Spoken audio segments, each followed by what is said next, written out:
राधे राधे।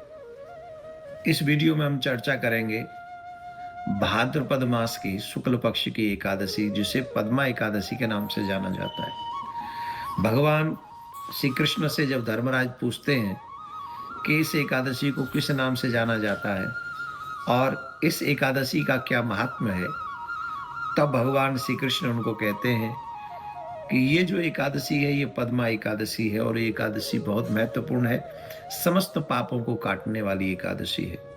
आपको हम बता दें, ये पद्मा एकादशी बहुत ही सुंदर है। और आज इस एकादशी के दिन, क्योंकि भगवान विष्णु इस समय क्षीर सागर में शयन कर रहे हैं, तो शयन करते करते भगवान इस समय करवट लेते हैं। तो करवट लेने के कारण ये बहुत विशेष हो जाती है।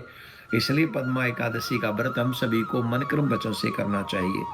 और आपको बता दूं कि इस एकादशी पे बहुत सुंदर योग बन रहे हैं, बहुत सुंदर योग बन रहे हैं। चार चार सुंदर सुंदर योग इस समय प्राप्त हो रहे हैं इस पद्मा एकादशी में। पहला आयुष्मान योग बन रहा है, दूसरा रवि योग बन रहा है, तीसरा त्रिपुष्कर योग बन रहा है और चौथा सौभाग्य योग बन रहा है, जिसके कारण और भी महत्वपूर्ण ये एकादशी हो जाती है। फिर भगवान श्री कृष्ण बताते हैं धर्मराज को, धर्मराज के पूछने पर तो बताते हैं कि ये कथा मैं तुम्हें सुनाता हूं, बहुत ही सुंदर है, इसे श्रवण करो। त्रेता युग की बात है।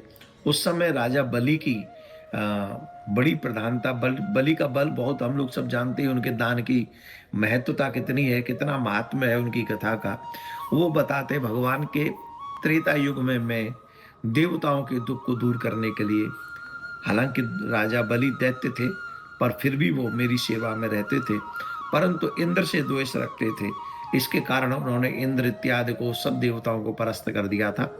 परंतु जब परास्त हो गए, फिर देवता मेरे पास आए बृहस्पति जी के कहने पर।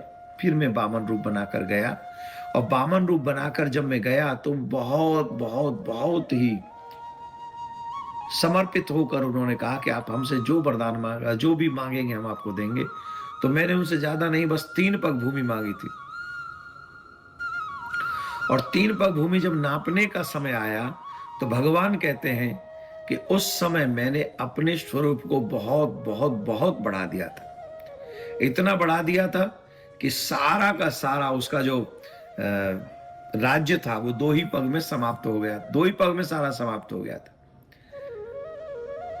फिर राजा ने कहा कि 2 ही पग हुए, तो फिर उसने अपने आप को भी समर्पित कर दिया। ये कथा हम लोगों ने कई बार कथा में सुनी है, भागवत में सुनी है।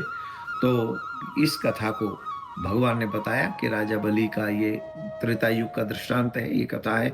तो हम सबको इस व्रत की कथा का बहुत बड़ा पुण्य, बहुत बड़ा मिलता है। हे युधिष्ठिर, जो विधि पूर्वक इस कथा को श्रवण करता है, एकादशी का व्रत करता है, वे सब पापों से मुक्त होकर स्वर्ग चले जाते हैं, चंद्रमा के समान प्रकाशित होते हैं और यश प्राप्त करते हैं। पाप नाशक इस कथा को पढ़ने अथवा सुनने से उनके हजारों प्रकार के अश्वमेध यज्ञ का फल प्राप्त होता है और हजारों प्रकार के पाप नष्ट हो जाते हैं।